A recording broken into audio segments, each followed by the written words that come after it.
this professor of mine, this gentleman called Connie Constance, Dr. Connie Constance, he was supposed to teach me accounting, which I was anyway good at because I'm a chartered accountant.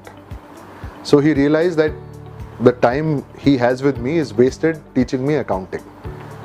Instead, he found, see, I grew up in a very small town in India, in a middle class household, where, so it wasn't like, we didn't have the exposure that everybody does today.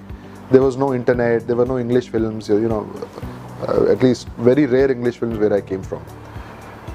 So he probably saw somebody that, he thought that I had potential, but I didn't have any social skills. So he used to teach me very basic things. For example, how to eat a sandwich without dropping it. Very basic. When you're eating a sandwich, the tomato should not drop. How to use spoons and forks in a proper way. When to speak to somebody and not speak to somebody. Right? So when you go into a room, let the elder person speak before you. Right? He taught me something very, very important, which has helped me in good stead. The whole idea of paraphrasing. So if you ask me a question, and because my English was not very good then, he said if somebody asks you a question, you ask him back if you have understood it properly. Right? So for example, if you're asking me, so Anurag, what time do you have to leave to be comfortable? Right?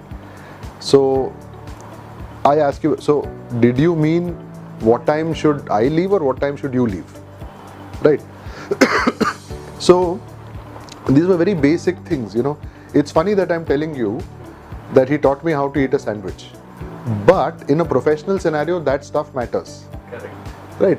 If I'm eating sandwich and there's tomato ketchup on my mouth, or there's, or I'm messy or whatever it is, it gives a really bad impression to the guy sitting on the other side of the table.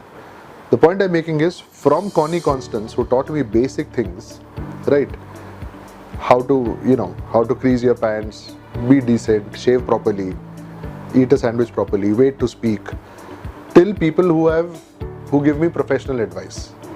Right? The range of people giving advice has changed, the quality of advice has changed.